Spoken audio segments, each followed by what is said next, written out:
Hello dear students, today we are going to continue electrochemistry, of which we have discussed up to the Kohlraasch law, and the continuation to it is the Faraday's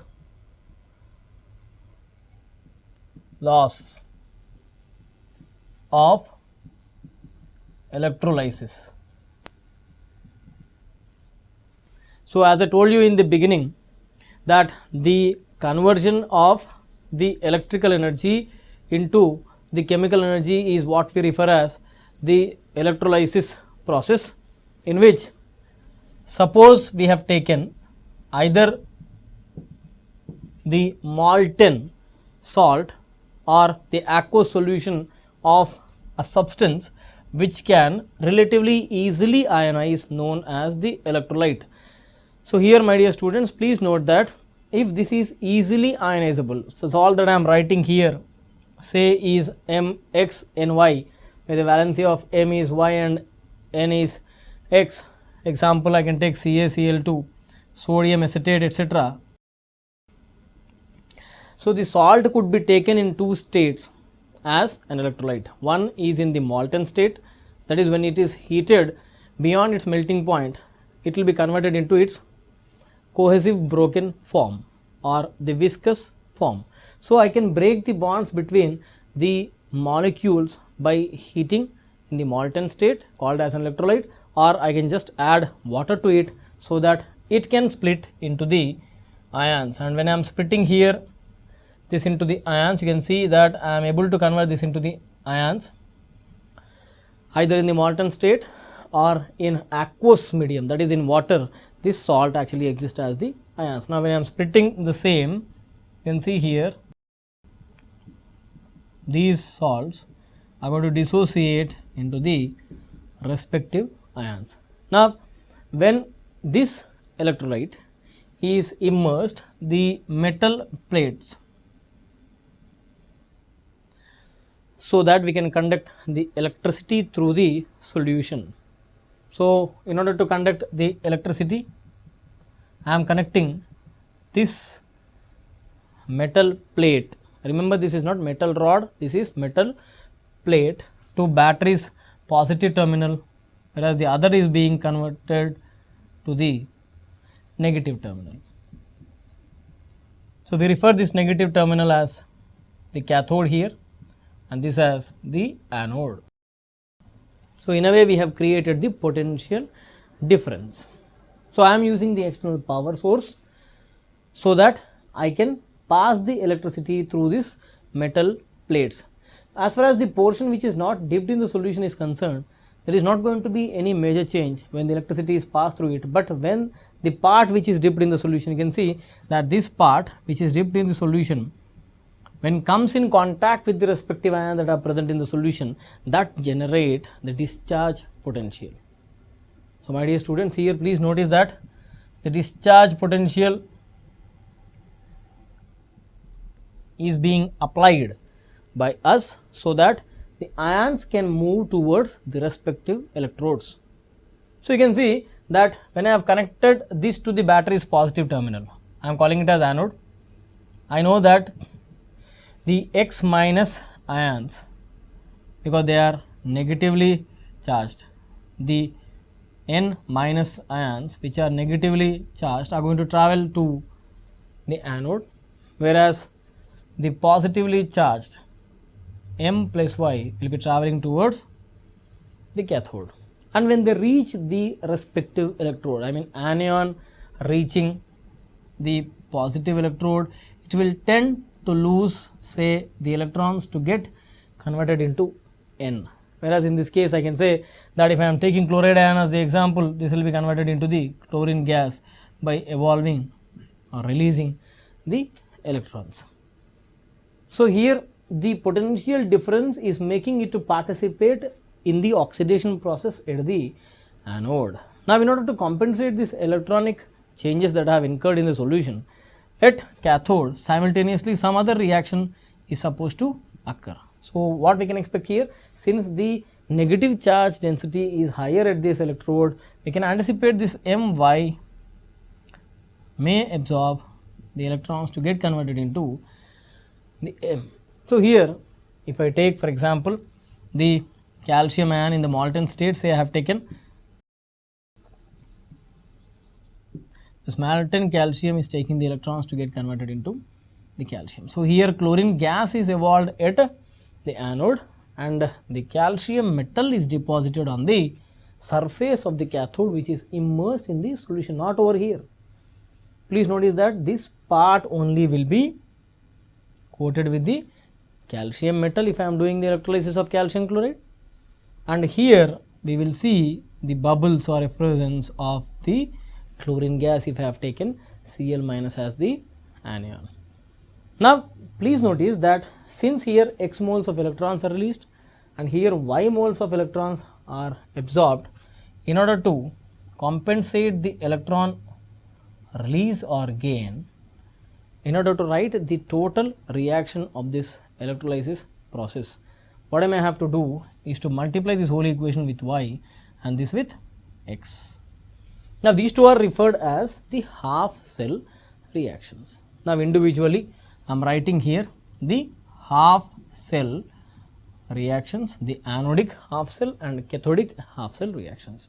Now, when I am writing the overall reaction, you can see when I have multiplied it over there with the factor y, I can see that y mole of n minus x.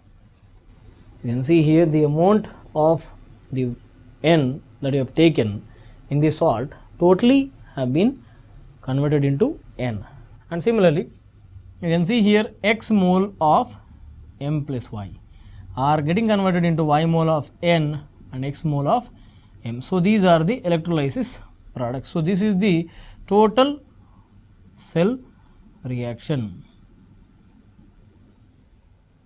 right.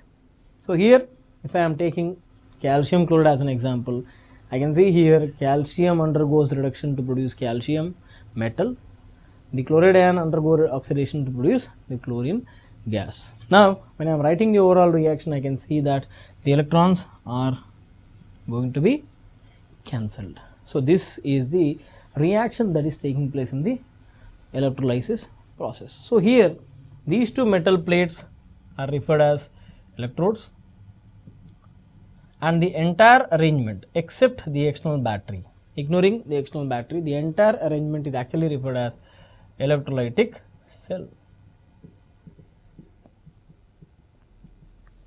So, the discharge potential that we have seen in the previous explanation is the amount of potential which is required to draw the ions to the respective electrode.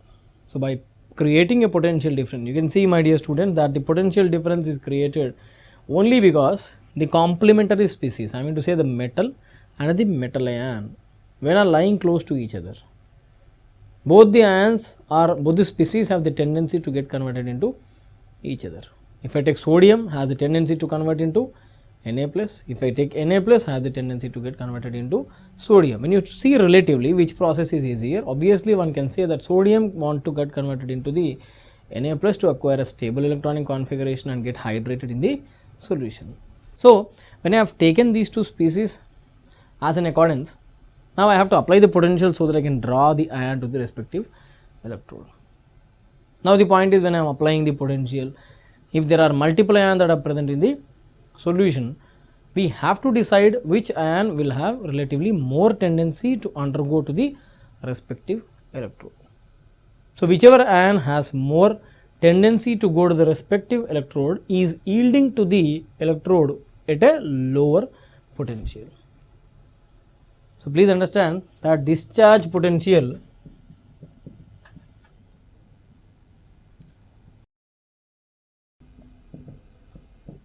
is the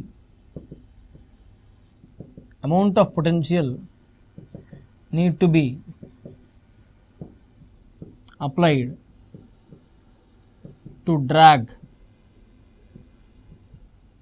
the ion or species to the electrode or to relieve the metal into the solution. Either ways we say this. So, if any species has more tendency to get reduced, that means its discharge potential value is low. So, discharge potential is always inversely proportional to the tendency of the ion to get oxidized or reduced at the respective electrode. So, now when we speak about the tendency, we can say this is directly proportional to the charge.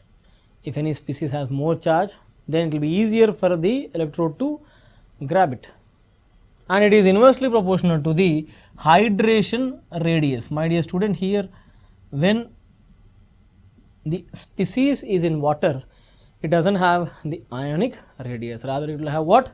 The hydration radius, because when a ion enter into the solution, like you have seen in the previous case, when the ion is entering in the solution, immediately the solvent particles will surround that ion in order to pacify the charge that is present on the ion, which we call as hydration in case of water, otherwise we call it as solvation. Now, until the charge gets pacified, this keep forming the layers. Layer of what? The solvent particle, and the distance between the center of this ion to the last layer considered to be is what we call as hydration radius. So, one should have less hydration radius so that it can run faster. I mean, if I take the hydration radius, I know that lithium ion has got highest hydration radius when compared to the rest of the ions in the group 1. And similarly, when I am comparing the group 1 and 2 with the 3, I can say that aluminum ions are heavily hydrated. So, therefore, one can anticipate here, since being heavily hydrated will run slowly in the solution. So, I need more potential, I have to blow more whistle to attract the ion to the respective electrode. So, now we have understood that this discharge potential is inversely proportional to the tendency. Now, this factor will be helpful to you in determining the relative tendency. When I say relative, that means I am comparing more than one ion in a solution. So, this critical situation or complex situation would arise when you are mainly dealing with the aqueous solution, because in aqueous solution there are also the H plus and OH minus ions. So, now when I am talking about this discharge potential, as I told you, it is inversely proportional to the tendency, and it is directly proportional to the amount of the species that is getting oxidized or reduced, because there are two factors which will govern the entire chemistry sequence. One you call as probability or kinetic factor, that depends upon the amount. The other is thermodynamic factor, depend upon its relative tendency, stability, its ionic radius, its charge, its electronic configuration, etc. Several points come into picture. When you have the competition between the ions to undergo the electrolysis process, this discharge potential will really help you out. Now, let us take some salts and compare in different electrodes. What I mean to say, in the first genre I am going to take the electrolyte. What is going to be the cathode, the anode, then the anodic cell reaction, and finally the cathodic cell reaction, right. I am going to take different electrolytes. So, here say I have taken NaCl aqueous. First let us take the simpler one, the NaCl, the molten state, when the cathode and anode are platinum electrodes.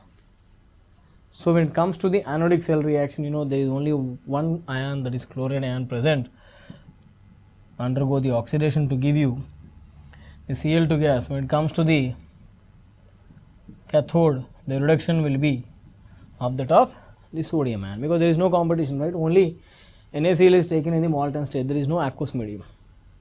But when we take the same in aqueous medium, that is H2O is also present, that is H plus and OH minus are also present in the same electrode conditions.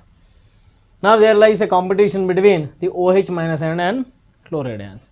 Now, when it comes to the competition between the two, it has been ascertained that the chloride ion definitely win the race, although the size of the chloride ion is large, but as I told you, OH minus will have more hydration radius, and moreover the amount of this OH minus coming out of water is approximately 10 power minus 7 molar, which is very less. Hence we can't expect this OH minus to undergo the oxidation reaction. That falls into the minority as far as amount is concerned. Now when it comes to the competition between this H plus, you can see here there are two cations present, H plus and the Na plus ions. As I told you, the hydration radius of Na plus is greater.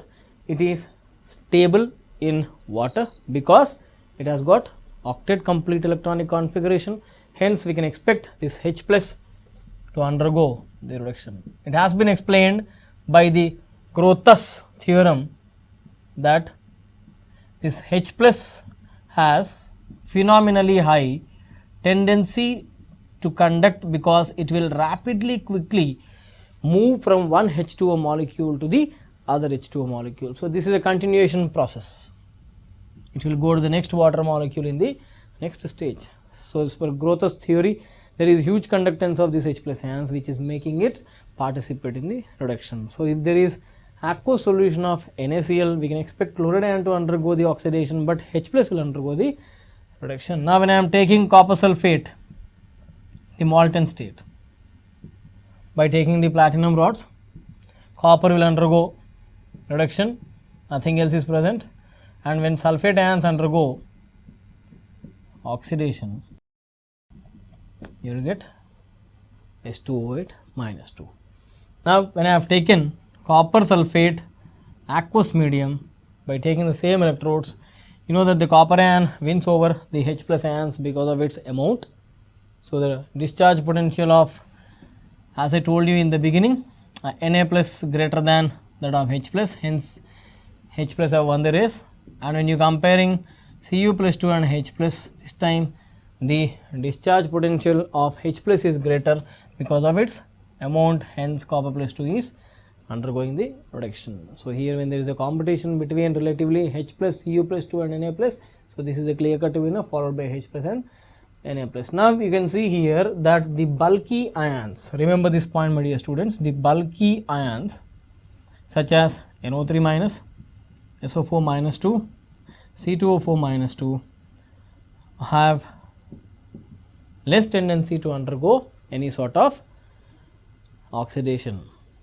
If there is a competition between OH minus and SO4 minus 2, obviously the OH minus ions are going to participate in the oxidation to give you O2 gas.